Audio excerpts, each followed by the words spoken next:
전국 딸배 여러분 안녕들 하시오. 가난을 거꾸로 하면 난가? 내가 바로 가난한 딸팬치요. 얼마 전에 반포역 인근에서 배달의민족 소속 배달기사가 신호를 위반한 버스와 충돌해 숨졌고, 군포시에서 쿠팡이츠 소속 기사가 시내버스에 치여 사망하는 사고가 있었단 말이오. 이 사건을 이유로 라이더 유니온 소속 배달 노동자들이 12일 오후에 군포시에서 출발해 반포역을 거쳐 용산 대통령실까지 추모식 겸 행진을 한다는 뉴스가 나왔는데, 업무 중에 사고가 났으니 법적으로도 산재가 맞고 안타까운 사건인 것도 맞지만 내용 중에 보면 상당히 걸리적거리는 몇 가지 부분이 있어서 짚고 넘어가야 될 것 같아서 말이오. 빠르게 음슴체로 체크하고 넘어가도록 하겠습니다. 사고가 난 기사는 리워드 조건을 채우기 위해 폭염 속 심야 배달을 했고 14시간 장시간 노동 뒤 충분히 쉬지 못한 채 배달을 하다가 사고를 당했다고 하는데, 30%의 리워드를 주는 골드 플러스 등급은 일주에 최소 100건, 2주간 400건, 수락률 90% 이상, 25%의 리워드를 주는 골드 등급은 개수는 똑같고 수락률 60% 이상이 쿠팡 멀티배달 기본 단가는 2,200원이고 골드 25% 리워드를 받으면 2,750원이니까 리워드라도 받기 위해 코를 거부하지 못하는 구조라는 말은 맞는 말이긴 한데, 이 조건이 일주일에 200건, 수락률 60%만 유지해도 골드 등급임, 하루 40건의 주 5일, 34건 주 6일만 유지하면 가능한 등급인데, 라이더 유니온 인터뷰를 보면 쿠팡도 타고 배민도 타고 하루 14시간 최소 주 6일을 했다고 함. 즉 뉴스에서는 군포에서 사고가 난 기사분이 쿠팡이츠 소속이라고 했지만 사실은 쿠팡이츠로만 일한 것이 아니라 배민커넥트 등급까지 달기 위해 장시간 일을 한 걸로 보이고, 두 회사는 엄연히 다른 회사이니 당연히 장시간 노동을 강요하거나 폭염 속에 심야 배달하라고 협박한 상황도 아니라고 볼 수 있음. 지역마다 다르긴 하겠지만 군포 안양 쪽 수도권 기준이면 회사원들 일하듯이 하루 8시간에서 9시간을 주 5일만 해도 충분히 등급 달성이 가능하고, 플랫폼 회사가 14시간 일해야 된다고 말한 적도 없고 그 정도로 안 해도 리워드가 가능한 게 팩트인데, 두 개 플랫폼 리워드 등급을 전부 달성하겠다고 본인이 스스로 야근에 특근까지 하려고 하다가 사고 난 게 리워드 구조 때문인지는 굉장히 의문이. 그리고 뉴스 제목에서 보면 산재 1위가 배민이라고 하는데, 생각해보면 이건 되게 웃긴 어딩이.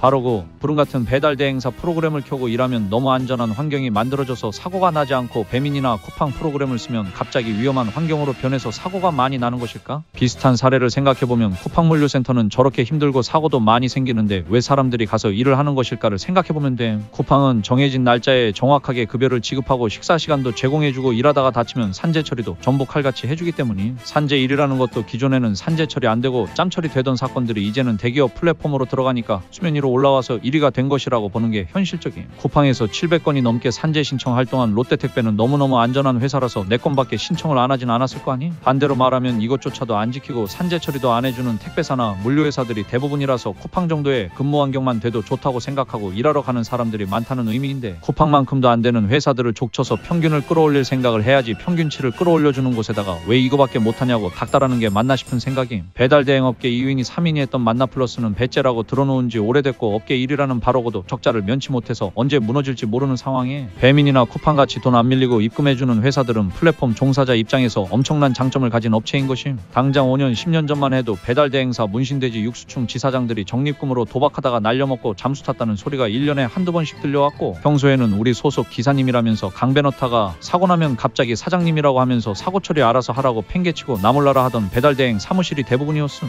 누가 보면 배민 쿠팡이 도로 위에서 뒤지든 말든 일하라고 칼 들고 협박해서 산재도 많이 생기고 돈도 띄어먹는 줄 알 것 같은데, 배달 단가 개판된 이유는 다른 플랫폼에서 일하던 사람들이 죄다 배민 쿠팡 쪽으로 넘어와서 사람이 넘쳐나니까 안심하고 후려치는 것이고, 그래도 프리랜서를 전부 믿을 수는 없으니 리워드 구조나 플러스 지사들을 만들어서 충성 직원들 만들어 놓은 건데, 다른 플랫폼이 경쟁을 못하고 있고 개나 소나 딸배짓 하겠다고 들어오는 진입장벽 일도 없는 상황에선 근본적인 해결책이 나올 수가 없음. 그나마 배달 쪽에서는 이런 얘기가 뉴스라도 타는 거는 쪽수가 많으니까 목소리가 커서 그런 거고, 최저단가라도 보장되는 쪽으로 바뀐다면 그나마 나아질 것 같기는 한데, 이런 얘기는 대리운전이나 퀵판에서도 나온 얘기지만 애초에 공급과 수요의 균형이 무너진 상황이라 절대 안 바뀌고 있고, 꼬우면 때려치고 나가라로 결론나. 더 빠르게 더 많이 일해야만 버틸 수 있는 이 구조를 바꿔야 한다고 하는데, 정규직 시켜줄 테니까 정시 출근 정시 퇴근하면서 근무시간 안 지키면 해고사유되고 물류센터처럼 최저시급 받고 월급쟁이로 살라고 하면 다들 거품 물고 발작할 거 아니? 당장 당근 알바만 뒤져봐도 월 300 이상의 4대 보험 가입시켜주는 일자리가 널렸는데 최저시급도 못 벌면서 위험하게 배달하지 말고 빨리 때려치고 안전한 직업 찾아 떠나는 게 맞지 않나 싶지만, 그렇게 욕하면서도 이 바닥에 붙어있는 이유는 아마 따로 있을 것이고 다들 알고 있을 거라고 생각함. 나는 아직은 딱히 떠날 생각 없어서 오늘도 딸배짓 하러 갈라니까 구독과 좋아요 눌러달라 이 말이오.